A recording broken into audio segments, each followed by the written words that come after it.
Kai Express, ginulat ng balitang pagbabalik ni Kai Sotto ang buong basketball world.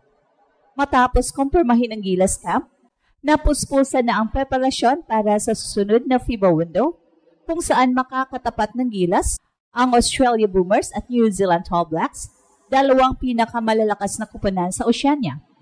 Ayon sa mga insiders mula sa SPP, pinag-aaralan na ang posibilidad na makasama si Kai sa training camp kung papayagan ng kanyang club sa Japan, ang Koshigaya Alphas, na magbigay ng release window. Ang presensya ni Kai ay hindi lang emotional na moral boost, ito ay tactical necessity. Sa laki at taas niyang 7'3", siya ang tanging Pinoy na kayang tumapat sa mga physical big men ng Australia, tulad ni Duprith at Xavier Cooks, pati sa athletic frontline ng New Zealand. At kapag matuloy, mababago nito ang defensive identity ng Gilas mula sa small ball switching defense tungo sa tower-based rim protection system na akma sa modern international play. Samantala, si Coach Tim Cone at ang kanyang staff ay nakatutok ngayon sa pagpapatibay ng rotation. Naka-line up na ang mga veterans gaya ni Justin Brownlee, AJ Edu, Junmar Fajardo at Sergio Perez na pawang magbibigay ng balance sa offense at hustle. Pero si Kai pa rin ang centerpiece ng planong ito dahil kapag siya ay maglalaro, pwedeng umaangat ang spacing, ball movement at rebounding efficiency ng Gilas. Gayunpaman, nakabitin pa rin ang sitwasyon sa pagitan ng national team commitment at club obligations. Ayon sa mga Japanese sources, may clause sa kontrata ni Kai na maaring magbigay ng permiso kung sakaling FIBA-sanctioned window, pero dapat magkasundo muna ang dalawang panig. Ang SBP naman ay umaasang maipadala siya kahit sa limited participation para mapanatili ang chemistry at rhythm sa co-rotation. Kung matutuloy ang plano, magiging pinakamalakas na version ng Gilas ito sa mga nakaraang taon. Isang kombinasyon ng height, skill at international experience. Ang hamon, mabigat ang kalaban, pero kung tutuparin ni Kai ang tawag ng bayan, may pag-asang muling gugulatin ng Pilipinas ang buong mundo.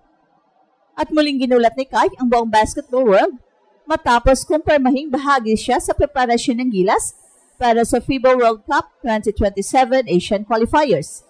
Isang misyon na magtatakda kung makakabalik ang bansa sa pinakamalaking entablado sa mundo. Ang pinakabagong campaign na ito, target ng Gilas na makabawi matapos ang mahirap na World Cup stint noong 2023 at ang pagbabalik ni Kai ay itinuturing na pinakamalaking panalo bago pa man magsimula ang laban. Ayon sa mga insider mula ng SPP, nakipag-ugnayan na si Coach Tim sa kampo ni Kai at sa kanyang Japanese team na Koshigaya Alphas upang maayos ang release window para sa qualifiers. May probisyon sa kontrata ni Kai na nagpapahintulot sa kanya na maglaro para sa Gilas sa mga FIBA-sanctioned tournaments, bagamat may mutual agreement sa pagitan ng club at federation.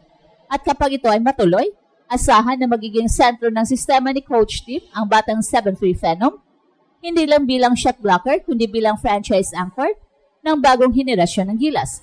Matapos ang taon ng injuries at club obligations, mukhang handang-handa na muli si Kai para magrepresenta ng bansa.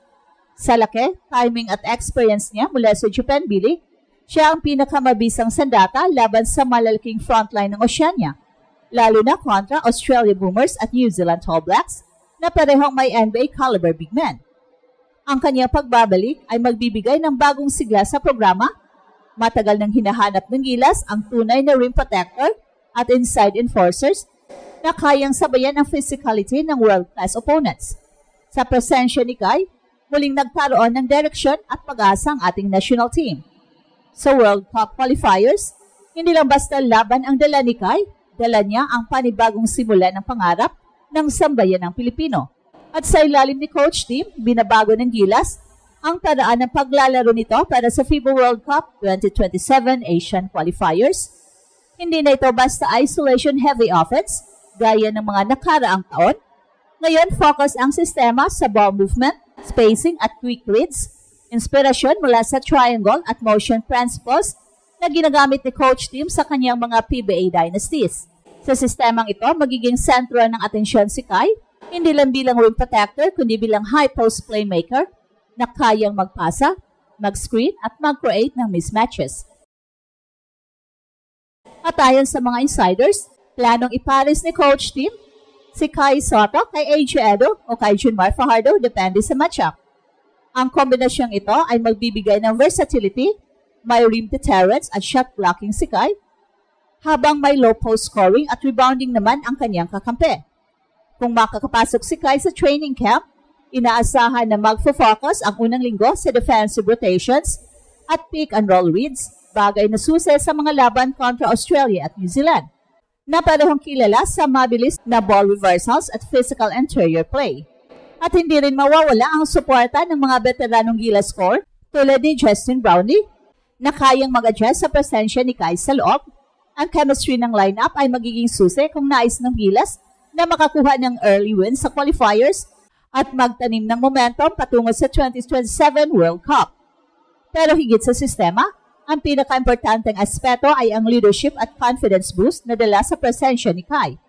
Sa murang edad, sanay siya sa international competition mula sa NBL Australia, NBA Summer League hanggang sa Japan B-League. Ang karanasang iyon ang magbibigay ng maturity sa Gilas frontline at magsisilbing inspirasyon sa mga kabataang Pinoy na nangangarap din makapagdala ng bandera sa mundo. Sa darating na qualifiers, malinaw ang direksyon ni Coach Tim, buuin ng Gilas, sa pundasyon ng disiplina, teamwork at towering defense. At sa gitna ng lahat ng iyon, nakatayo si Kai bilang simbolo ng bagong era ng Philippine basketball. At habang papalapit ang FIBA World Cup 2027 Asian Qualifiers, lahat ng mga mata ay nakatutok kay Kai, ang tinaguriang higante ng Gilas na muling inaasahang magiging sandata ng bansa sa paint. Sa mga darating na laban, ang Gilas ay makakaharap ng mga familiar na kalaban, ang Australia Boomers at New Zealand All Blacks, dalawang bansang matagal nang tinik sa lalamunan ng Gilas. Sa nakarang mga qualifiers, ramdam na ramdam ang kakulangan ng Gilas sa interior defense, pero sa pagbabalik ni Kai, nagbago ang ihip ng hangin. Siya lang ang may taas, wingspan at timing na kayang pumantay sa mga big men ng Australia, gaya ni Duprez at Jack White, o sa athletic forwards ng New Zealand na mabilis sa transition. Sa tulong ng sistema ni Coach Tim, aasahan na gagamitin si Kai sa parehong offensive at defensive anchors, pick and roll threats sa harap, at shot blocking walls sa ilalim. Pero higit pa sa tactics, may dalang symbolism si Kai sa kanyang pagbabalik. Ito ay ang panawagan ng pagbangon, isang patunay na handa muling lumaban ng Gilas, hindi bilang underdog, kundi bilang contender.